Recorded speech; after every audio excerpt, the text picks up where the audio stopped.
Hi, I'm Rita. Welcome back to my YouTube channel, Life Worth Reading. And today I'm filming my September and October wrap-up because I didn't film one for September. I only read 2 books, technically 3, but I had a DNF. And I still haven't done my October wrap-up either, so today I thought I would join those together and film this video for you guys to let you know about the last books that I've read.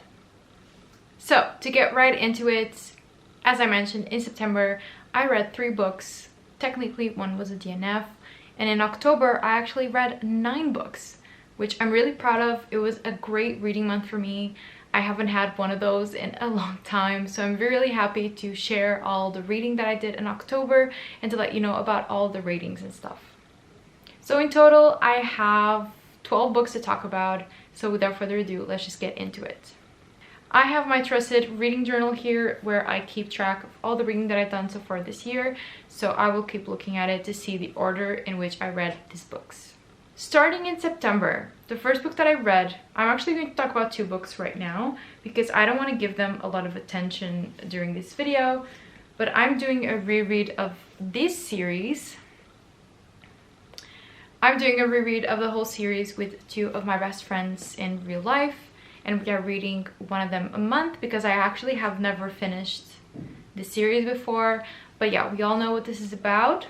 We're not going to really talk about it, not give it any more attention, but just to mention that I did read these 2 books, this one in October and this one in September. The other book that I read in September was To Be Young, Gifted and Black, an informal autobiography by Lorraine Hansberry. This is a book that I saw very randomly at my university library.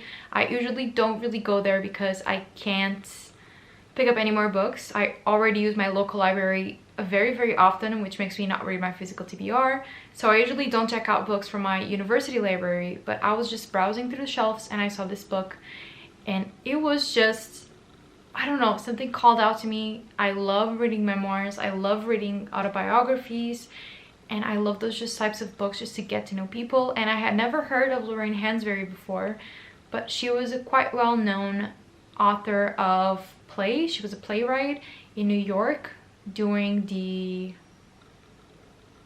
I'm going to say 60s. I think that that's correct. I can't really remember right now, but she wrote a very famous play called A Raisin in the Sun, which I am going to read at some point in my life because I was just very impressed by the way that this memoir informal autobiography was formatted. We have letters, we have journal entries by Lorraine. We have something that I really appreciated was, yeah, like these letters that she exchanged with fans of her works from all over the world, and it was just amazing how she spoke with the people that admired her, and it was just something that was very beautiful to see. We also had some excerpts from her plays in between, and it was just a really great read. I gave it 5 stars. I really enjoyed my time with it and I haven't stopped thinking about it still. I really admire who Lorraine Hansberry was. Unfortunately, she passed away very young, actually, from a lung disease. And it was just, it's so sad to see a young Black voice be erased like that.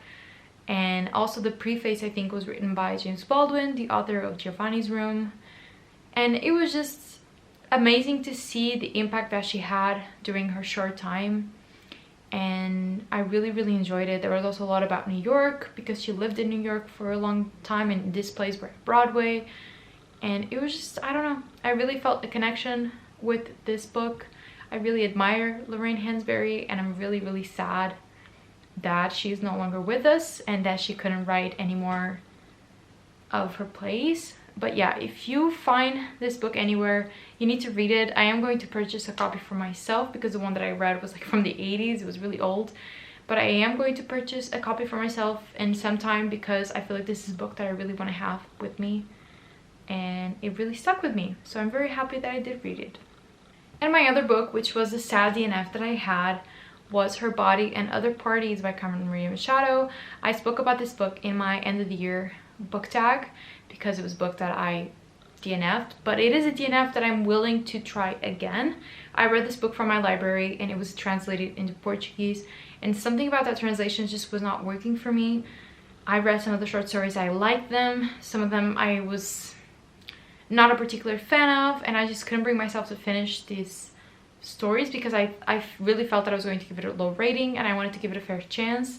So I think that when I do pick it back up again, I will be reading the original English version because this translation just really didn't work for me.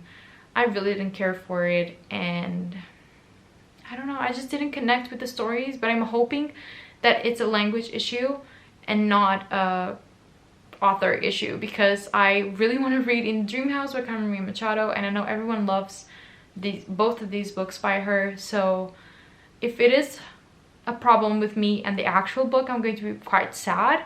But for now, I am delusional in thinking that it's just a translation, and when I do read it in English, it'll be great.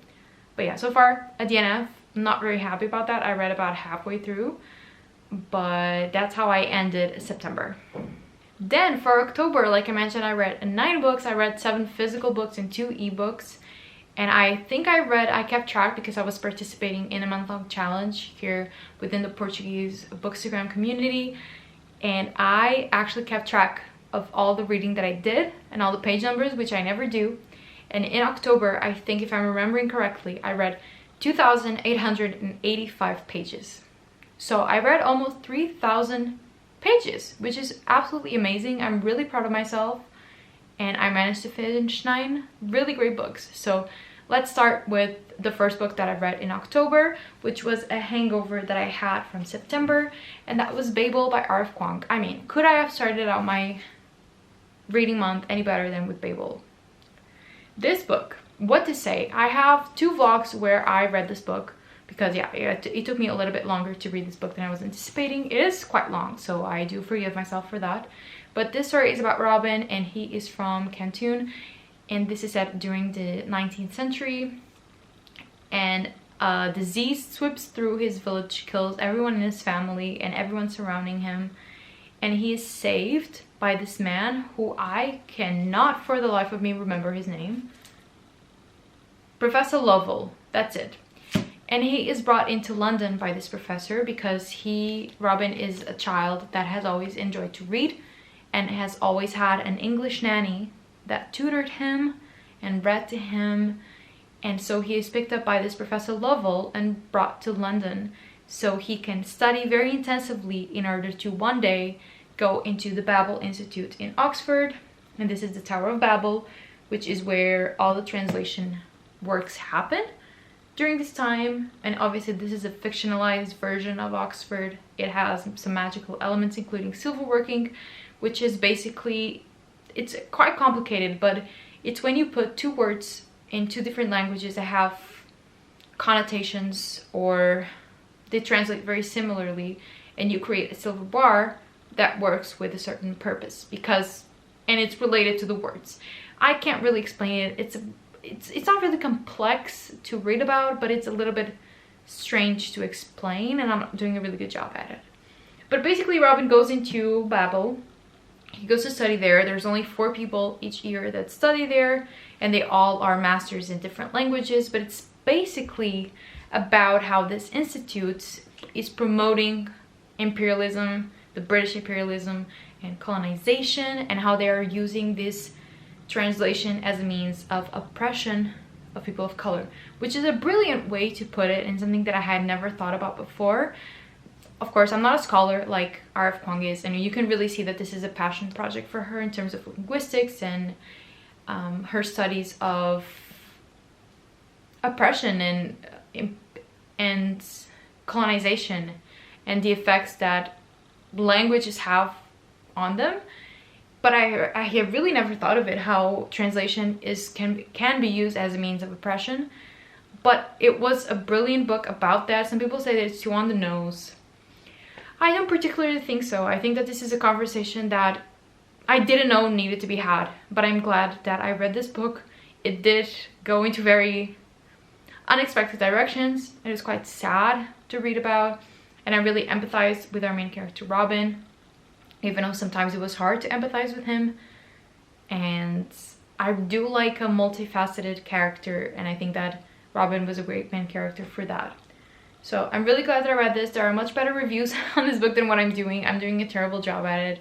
But I do think that it's a really important book. And if you do enjoy languages, the study of literature, linguistics, any of that, etymology, the origin of words, anything like that, you also need to read this book because it featured some really, really fun elements of it. The footnotes especially added just a great dimension of just learning to this book, which I really enjoyed because I am in that field kind of. So that's something that I really enjoyed learning about, and I'm very happy that I read this book. All in all, I rounded it up to a 5-star. It wasn't a perfect book. It's not like an all-time favorite now. It's more of a 4.5, but it did deserve the attention of having a 5-star. And so that's what I gave it. I gave it a 5. But it's more of like a 4.5 because 5s are like ultimate favorites for me. And this will not be an all-time favorite, but it's definitely a favorite of the year, and it's just a great book overall. Then we have a book that I'm not going to spend long at all talking about. This is a Portuguese book called Pequenos burgueses, and this is a book that I had to read for a Portuguese literature class. I actually had already read it this year for that same class, so this was kind of a reread for me. It's quite short. It's about poverty and the lack of resources in the interior of Portugal. And it was a great book. I really enjoyed it. It's a very confusing tale. It takes a long time to get used to the different narrative voices because most of the characters are never really named when they're speaking or when they're thinking. It has a very inventive writing style that doesn't always land, but when it does, it does. I really enjoyed this book. I gave it a 3.5. I think it's a great classic, and I'm happy to have read it for this specific class. Then we have another classic that I read for another literature class, and you guys have seen this. If you've been watching my vlogs for the past month, then you've seen this book. And this is The Lives and Opinions of Tristram, Shandy, Gentleman by Lawrence Stern. As you can see, I kind of went through it reading this book. This is a very, very long book, okay? Just without the index or anything, this is like 620 pages. So it's a long one, and I had to read it for my English literature class. I already had my test on it. I don't know how it went, but I've already had it, so I'm done with this book for now. What did I think of this? This book is basically about this character, Tristram Shandy, that is writing his autobiography as well. So it's basically him trying to catch up the reader on everything that has happened in his life. And he soon finds out that this is quite an impossible task because it is quite impossible to mention every single relevant thing about your life. And so anytime that he talks about his family, he has to talk about the journey that they had to become who they were when he was born. And so this book is divided into 9 volumes, and just so you can see how long it actually takes, by the 4th volume, Tristram isn't even born. He's just writing about everything that has happened prior to him being born. And so this book in real life, Lawrence Stern wrote it as 1 or 2 volumes each year. It was quite popular with the people of its time during the 18th century in England. And people were just really into this book. And anytime that the 1 or 2 volumes came out, that's like the highlight of their days. And it was quite an interesting experience to read about. I had never read a book quite like this before. It is very humorous. Lawrence Stern really does master the digressions and humor of trying to explain your life story. But it was quite tiring to read. Me having to read it for a class was also a little bit sad because I had like a time crunch where I need to read this book, and sometimes I did not feel like picking it up. But all in all, I ended up giving it a 3.5 because I feel like it's a very different classic than what I'm used to, and I really admire Lawrence Stern's humor and the way that he wrote this book and his commitment to writing this book. And this is one of only 2 works that he ever published because he only discovered that he was a writer very late in his life, which is also very admirable. And all in all, I had a good time, sort of. I should have read this faster Sometimes I didn't feel like picking it up, so I felt really obligated to read this book. But all in all, it was a different classic. I'm glad that I read it. I feel like it was really fun, and I really admire Lawrence Stern. Next up, I read a book that I was really looking forward to reading for a long time, and that is Piranesi by Susanna Clarke. I borrowed this book from my library. They had the original English version, so that's the one that I read. And it's a quite short book. I also did a reading vlog where I was reading it, and I had such a great time reading this book. I had a really wrong idea of what Piranesi was going into it. I thought Piranesi was a Greek myth retelling because of the maze of the, I can't remember, the mythical creature that is stuck in a maze. You probably know what it is, I just can't really remember the name of it right now. But I thought it was about that, but it's really not. It's set in contemporary times. It's set in like 2012, I think, and it's about this man, a human man, who does not remember his name, but he's called Piranesi by someone else, and he is stuck in this maze where there are thousands and thousands and thousands of hallways, corridors, vestibules, and he's really stuck in this, what he calls the house.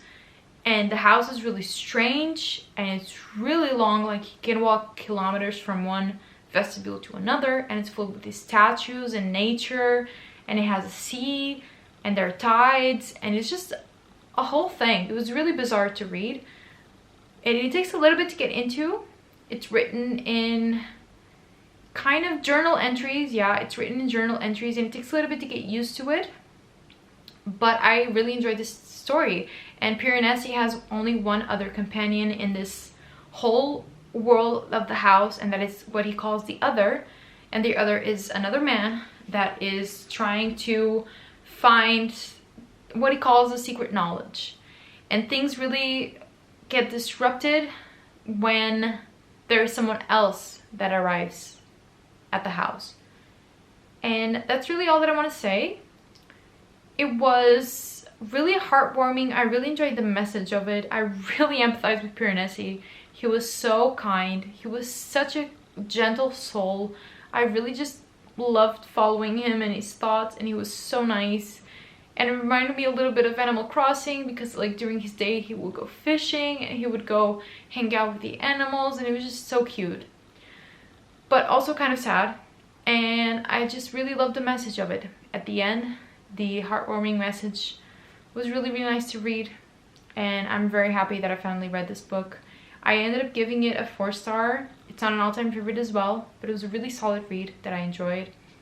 And if you're anything like me and you thought it was a great myth retelling, it's not. It's set in contemporary times, and there's a whole mystery surrounding it of like, who is this person, why is he in the house, what is the house, and it all does get solved by the end.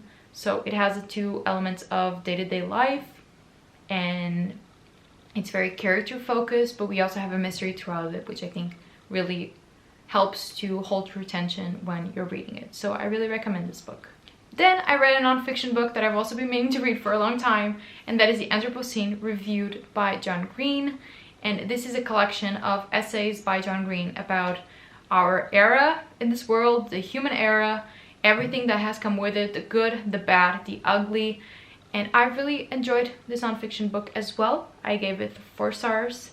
I thought it was a really strong collection of essays. I really enjoyed the more beautiful ones, but I also enjoyed the sadder ones, or the ones that were about our failures as human beings and our bad traits as human beings.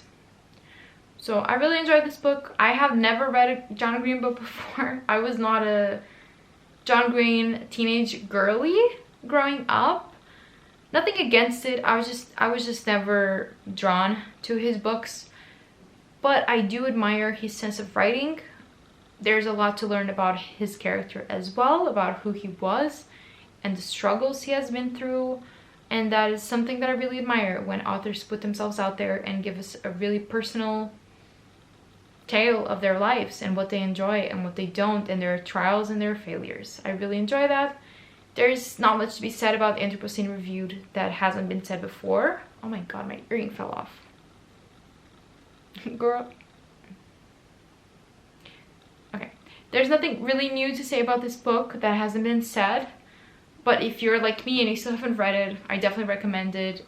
I don't know if the audiobook is any good. I read this from my library as well, but maybe the audiobook is good. I always love a nonfiction by audio, but I also enjoyed it reading it physically. So 4 stars, a really nice one. Okay, we're on the home stretch, people. Only 3 more books. Then I read another classic. Wow, this month was full of classics. I didn't really realize that. But I read To Kill a Mockingbird by Harper Lee. And you must be thinking to yourself, how are you almost 24 years old and I had never read To Kill a Mockingbird? I don't know, but I'm really glad that I read it actually. I read it on my Kindle and I had a blast reading this book. I know it's quite a sad tale. It's a little bit dramatic. It really does explore the tribulations, the trials of being a person of color in the United States, always, but specifically in the 1930s when this book is set. And we explore all these issues through the eyes of Scout, which is a child. And Scout and Jem are the 2 brothers. I absolutely adored their friendship, their relationship. It was so cute. And it's just about a different summers, so it's set through a span of years. And it's just a tale about a trial that happens in their hometown where their father, who is one of the most famous lawyers, is set to defend the case. And there's just a whole lot of brutality and racism and institutionalized,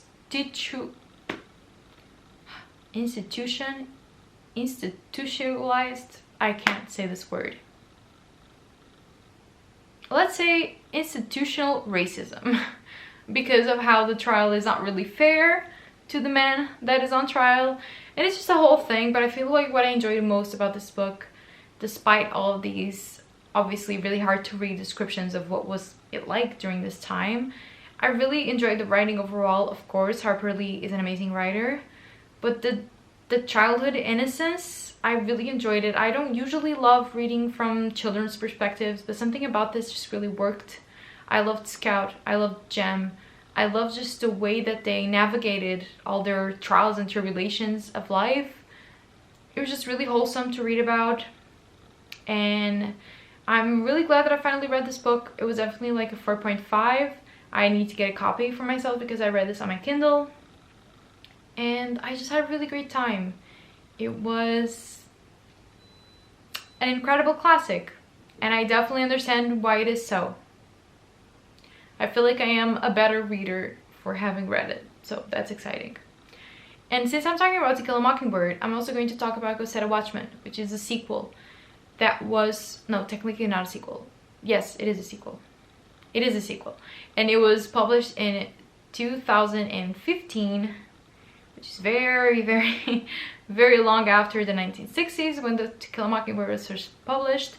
And this is apparently the original book that Harper Lee wanted to write. It is set about, not really 20 years in the future, like maybe 15 years into the future, and Scout is all grown up and she comes back to Maycomb, and it's just about what happened. Has this town changed? Has she changed?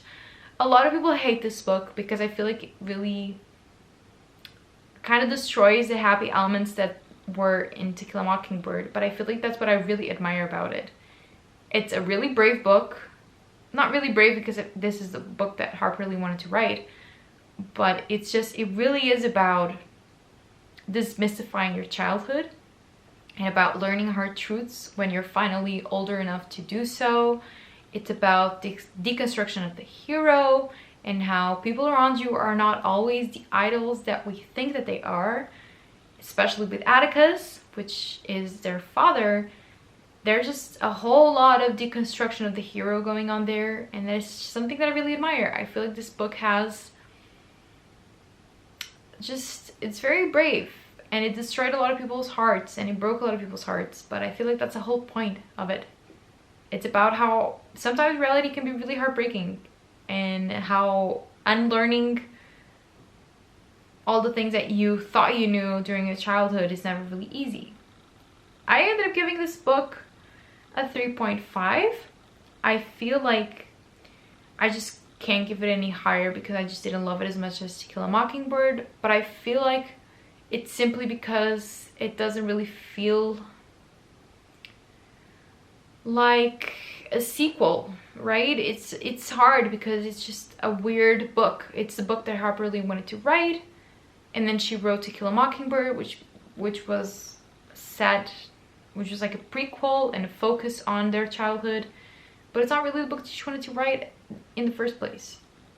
And so it's hard to see this one as a sequel, but I did really like it. I feel like it's a really important conversation to be had about growing up and learning that the people around you, and mostly the adults around you, are not always the wise people that you think that they are. And I feel like that's a really important conversation, and I just really enjoyed this book because it was really a brave and honest and raw look into what it means to grow up and to realize some really hard truths. And the final book that I have to talk about was the one that I read during my last vlog, so I'm also not going to talk a lot about it, and that is The Kind Worth Killing by Peter Swanson. This is a thriller about two people that meet at an airport, Ted, who is a married man, and Lily, who strikes up a conversation with him. And when Ted drinks a little bit too much and tells Lily that his wife is cheating on him, Lily suggests that they kill her. And it just goes on from there. And there's a lot of twists and turns. It was a very entertaining read, I will say that. It was a good journey to go on. I feel like Peter Swanson did things that thrillers don't usually do, or at least the thrillers that I've read don't usually do. So it felt like a really also brave exploration of what a thriller could be. And he was not afraid to do certain things, which I really admired. But overall, it was just fine. I give it a 3.5. It was not like a 5-star thriller. The ending didn't really, it was a little bit underwhelming in my opinion, the way it all wrapped up. And there's a sequel actually called The Kind Worth Saving that was published either last year or the year before. And I don't think that I'm going to read it because I'm just not interested enough in what happened in this and the characters that are in this to read a sequel. But it was an entertaining read. I don't know if I'm going to get rid of it or not. For now, I'm going to keep it, but we'll see. And if you need something to pass the time, it was definitely a good thriller. There are so many thrillers that are not good. This was definitely a good thriller. It just wasn't really the mind-blowing thriller that other people say that it is, I think. Because, yeah, that ending, it just didn't do much for me, honestly. But it was a good time, 3.5. I enjoyed it. Alright, people, that is it. Those are the 12 books that I read in September and October. Let me know what you've read in October that you enjoyed. I feel like October was a really, really good reading month for me. I didn't give anything less than a 3-star, which is honestly all that I can ask for in a reading month. And I'm really, really excited about the months going forward and about reading as many great books as I can. Let me know if you enjoyed this video. If you did, give it a thumbs up and subscribe to my channel for more bookish content. And I'll see you in my next video. I hope you have a nice day, and always remember that life is worth reading.